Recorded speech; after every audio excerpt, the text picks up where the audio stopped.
ఈరోజు మనము భయము భక్తితో చూడడానికి వినడానికి సిద్ధపడదాం.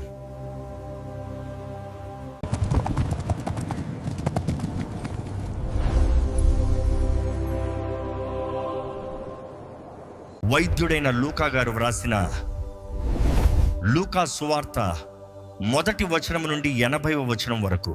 ఘనత వహించిన థెయోఫిలా, ప్రారంభము నుండి కన్నులార చూచి వాక్య సేవకులైన వారు మనకు అప్పగించిన ప్రకారము మన మధ్యను నెరవేరిన కార్యములను గూర్చి వివరముగా వ్రాయుటకు అనేకులు పూనుకొన్నారు. కనుక నీకు ఉపదేశింపబడిన సంగతులు నిశ్చయముగా జరిగినవని నీవు తెలుసుకొనుటకు వాటినన్నిటిని మొదట నుండి తరచి పరిష్కారముగా తెలుసుకొనియున్న నేనును నీ పేరట వాటిని గూర్చి వరుసగా రచించుట యుక్తమని ఎంచితిని. యూదయ దేశపు రాజైన హేరోదు దినములలో అబియా తరగతిలోనున్న జకర్యా అను ఒక యాజకుడు ఉండెను.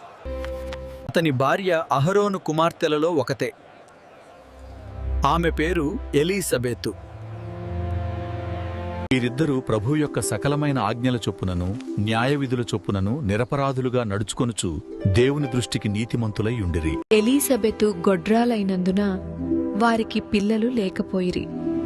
మరియు వారిద్దరూ బహుకాలము గడిచిన జకర్యా తన తరగతి క్రమము చొప్పున దేవుని ఎదుట యాజక ధర్మము జరిగించుచుండగా, యాజక మర్యాద చొప్పున ప్రభువు ఆలయములోనికి వెళ్లి ధూపము వేయుటకు అతనికి వంతు వచ్చెను. ధూప సమయమందు ప్రజల సమూహమంతయు వెలుపల ప్రార్థన చేయుచుండగా, ప్రభువు దూత ధూపవేదిక కుడివైపున నిలిచి అతనికి కనబడగా, జకర్యా అతని చూచి తొందరపడి భయపడిన వాడాయను. అప్పుడా దూత అతనితో, జకర్యా, భయపడకుము, నీ ప్రార్థన వినబడినది. నీ భార్య అయిన ఎలీసబెతు నీకు కుమారుని కనును. అతనికి యోహాను అను పేరు పెట్టుదువు. అతడు ప్రభువు దృష్టికి గొప్పవాడై ద్రాక్షారసమైనను మద్యమైనను త్రాగక తన తల్లి గర్భమున పుట్టినది మొదలుకొని పరిశుద్ధాత్మతో నిండుకొనినవాడై ఇశ్రాయేలీయులలో అనేకులను ప్రభువైన వారి దేవుని వైపునకు త్రిప్పును.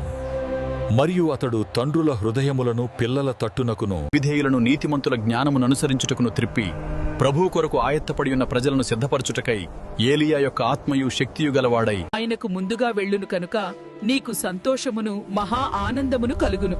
అతడు పుట్టినందున అనేకులు సంతోషింతురనెను. జకర్యా, ఇది నాకేలాగు తెలియను? నేను ముసలివాడను, నా భార్యయు బహుకాలము గడిచినదని ఆ దూతతో చెప్పగా, దూత, నేను దేవుని సముఖమందు నిలుచు గబ్రియేలును, నీతో మాటలాడుటకును ఈ సువర్తమానము నీకు తెలుపుటకును పంపబడితిని. మరియు నా మాటలు వాటి కాలమందు నెరవేరును.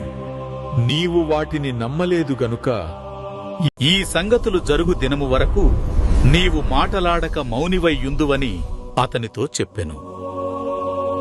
ప్రజలు జకర్యా కొరకు కనిపెట్టుచుండి ఆలయమునందు అతడు ఆలస్యము చేసినందుకు ఆశ్చర్యపడిరి. అతడు వెలుపలికి వచ్చినప్పుడు వారితో మాటలాడలేకపోయినందున ఆలయమునందు అతనికి దర్శనము కలిగినదని వారు గ్రహించిరి. అప్పుడతడు వారికి సంజ్ఞలు చేయుచు మూగవాడై ఉండెను. అతడు సేవ చేయు దినములు సంపూర్ణమైనప్పుడు తన ఇంటికి వెళ్ళెను. ఆ దినములైన పిమ్మట అతని భార్య ఎలీసబెతు గర్భవతి అయి, మనుష్యులలో నాకుండిన అవమానమును తీసివేయుటకు నన్ను కటాక్షించిన దినములలో ప్రభువు ఈలాగున చేసెననుకొని 5 నెలలు ఇతరుల కంటబడకుండెను. 6వ నెలలో గబ్రియేలను దేవదూత గలిలయలోని నజరేతను ఊరిలో దావీదు వంశస్థుడైన యోసేపను ఒక పురుషునికి ప్రదానము చేయబడిన కన్యక యొద్దకు దేవుని చేత పంపబడెను. ఆ కన్యక పేరు మరియా. ఆ దూత లోపలికి వచ్చి ఆమెను చూచి, దయాప్రాప్తురాలా, నీకు శుభము, ప్రభువు నీకు తోడయ్యున్నాడని చెప్పెను. ఆమె ఆ మాటకు బహుగా తొందరపడి ఈ శుభవచనమేమిటో అని ఆలోచించుకొంచుండగా, దూత మరియా, భయపడకుము, దేవుని వలన నీవు కృప పొందితివి. ఇదిగో, నీవు గర్భము ధరించి కుమారుని కని ఆయనకు యేసు అను పేరు పెట్టుదువు. ఆయన గొప్పవాడై సర్వోన్నతుని కుమారుడనబడును. ప్రభువైన దేవుడు ఆయన తండ్రి అయిన దావీదు సింహాసనమును ఆయనకిచ్చును. ఆయన యాకోబు వంశస్థులను యుగయుగములు ఏలును. ఆయన రాజ్యము అంతములేనిదై ఉండునని ఆమెతో చెప్పెను. అందుకు మరియా, నేను పురుషుని ఎరుగనిదాననే, ఇదేలాగు జరుగునని దూతతో అనగా, దూత పరిశుద్ధాత్మ నీ మీదికి వచ్చును. సర్వోన్నతుని శక్తి నిన్ను కమ్ముకొనును గనుక పుట్టబోవు శిశువు పరిశుద్ధుడై దేవుని కుమారుడనబడును. మరియు నీ బంధువురాలు ఎలీసబెతు కూడా తన వృద్ధాప్యమందు ఒక కుమారునిని గర్భము ధరించియున్నది. గొడ్రాలనబడిన ఆమెకు ఇది 6వ మాసము. దేవుడు చెప్పిన ఏ మాట అయినను నిరర్ధకము కానేరదని ఆమెతో చెప్పెను. అందుకు మరియా, ఇదిగో ప్రభు దాసురాలను, నీ మాట చొప్పున నాకు జరుగునుగాక అనెను. అంతటా దూత ఆమె యొద్ద నుండి వెళ్ళెను. ఆ దినములయందు మరియ లేచి యూదా ప్రదేశములోని కొండసీమలోనున్న ఒక ఊరికి త్వరగా వెళ్లి జకర్యా ఇంటిలో ప్రవేశించి ఎలీసబెతుకు వందనము చేసెను.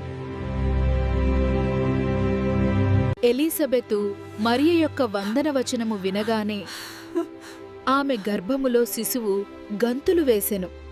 అంతటా ఎలీసబెతు పరిశుద్ధాత్మతో నిండుకొనినదై బిగ్గరగా ఇట్లనెను, స్త్రీలలో నీవు ఆశీర్వదింపబడిన దానవు, నీ గర్భబలమును ఆశీర్వదింపబడును. నా ప్రభువు తల్లి నా యొద్దకు వచ్చుట నాకేలాగు ప్రాప్తించెను? ఇదిగో నీ శుభవచనము నా చెవిని పడగానే నా గర్భములోని శిశువు ఆనందముతో గంతులు వేసెను. ప్రభువు ఆమెకు తెలియజేయించిన మాటలు సిద్ధించును కనుక నమ్మిన ఆమె ధన్యురాలనెను. అప్పుడు మరియా ఇట్లనెను, నా ప్రాణము ప్రభువును ఘనపరచుచున్నది. ఆయన తన దాసురాలి దీనస్థితిని కటాక్షించెను. నా ఆత్మ నా రక్షకుడైన దేవుని యందు ఆనందించెను. సర్వశక్తిమంతుడు నాకు గొప్ప కార్యములు చేసెను కనుక ఇది మొదలుకొని అన్ని తరముల వారును నన్ను ధన్యురాలని ఎందురు. ఆయన నామము పరిశుద్ధము. ఆయనకు భయపడువారి మీద ఆయన కనికరము తరతరములకుండును. ఆయన తన బాహువుతో పరాక్రమము చూపెను. వారి హృదయముల ఆలోచన విషయమై గర్విష్ఠులను చెదరగొట్టెను. సింహాసనముల నుండి బలవంతులను పడద్రోసి దీనుల నెక్కించెను. ఆకలిగొనిన వారిని మంచి పదార్థములతో సంతృప్తిపరచి ధనవంతులను వట్టి చేతుతో పంపివేసెను.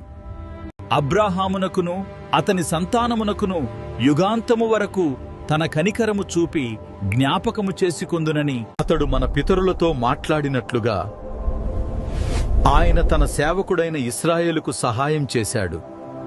అంతట మరియా ఇంచుమించు 3 నెలలు ఆమెతో కూడా ఉండి పిమ్మట తన ఇంటికి తిరిగి వెళ్ళెను. ప్రసవకాలము వచ్చినప్పుడు ఎలీసబెతు కుమారునిని కనెను. అప్పుడు ప్రభువు ఆమె మీద మహా కనికరముంచెనని ఆమె పొరుగువారును బంధువులను విని ఆమెతో కూడా సంతోషించిరి. 8వ దినమున వారు ఆ శిశువుకు సున్నతి చేయవచ్చి తండ్రి పేరును బట్టి జకర్యా అను పేరు వానికి పెట్టబోవుచుండగా, తల్లి, అలాగు వద్దు, వానికి యోహానను పేరు పెట్టవలెనని చెప్పెను. అందుకు వారు, నీ బంధువులలో ఆ పేరు గలవాడెవడునూ లేడే అని ఆమెతో చెప్పి, వానికి ఏ పేరు పెట్టగోరుచున్నావని వాని తండ్రికి సంజ్ఞలు చేసి అడిగిరి. అతడు వ్రాతపలక తెమ్మని వాని పేరు యోహానని వ్రాసెను. అందుకు వారందరూ ఆశ్చర్యపడిరి. వెంటనే అతని నోరు తెరవబడి నాలుక సడలి అతడు దేవుని స్తుతించుచు మాటలాడసాగెను. అందును బట్టి వారి చుట్టుపట్ల కాపురమున్న వారికందరికిని భయము కలిగెను. ఆ సంగతులన్నీయు యూదయ కొండసీమల యందతట ప్రచురమాయెను.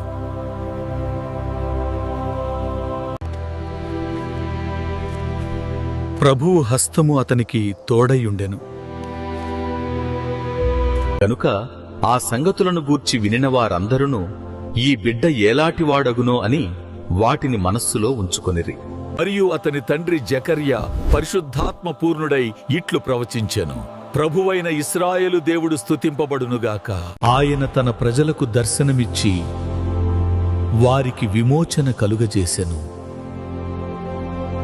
తన సేవకుడైన దావీదు వంశమునందు మన కొరకు రక్షణ శృంగమును, అనగా మన శత్రువుల నుండి మనలను ద్వేషించు వారందరి చేతి నుండి తప్పించి రక్షణ కలుగజేసెను. దీనిని గూర్చి ఆయన ఆది నుండి తన పరిశుద్ధ ప్రవక్తల నోట పలికించెను. ఆయన మన పితరులను కరుణించుటకును తన పరిశుద్ధ నిబంధనను, అనగా మన తండ్రి అయిన అబ్రాహాముతో తాను చేసిన ప్రమాణమును జ్ఞాపకము చేసుకొనుటకును, మనము శత్రువుల చేతి నుండి విడిపింపబడి మన జీవిత కాలమంతయు నిర్భయులమై ఆయన సన్నిధిని పరిశుద్ధముగాను నీతిగాను ఆయనను సేవింపను అనుగ్రహించుటకును ఈ రక్షణ కలుగజేసెను. మరియు ఓ శిశువా, నీవు సర్వోన్నతుని ప్రవక్తవనబడుదువు. మన దేవుని మహావాత్సల్యమును బట్టి వారి పాపములను క్షమించుట వలన తన ప్రజలకు రక్షణ జ్ఞానము ఆయన అనుగ్రహించునట్లు ఆయన మార్గములను సిద్ధపరచుటకై నీవు ప్రభువునకు ముందుగా నడుతువు. మన పాదములను సమాధాన మార్గములోనికి నడిపించునట్లు చీకటిలోను మరణఛాయలోను కూర్చుండు వారికి వెలుగిచ్చుటకై ఆ మహావాత్సల్యమును బట్టి పైనుండి ఆయన మనకు అరుణోదయ దర్శనం అనుగ్రహించెను. శిశువు ఎదిగి ఆత్మయందు బలము పొంది ఇశ్రాయేలునకు ప్రత్యక్షమగు దినము వరకు అరణ్యములో నుండెను.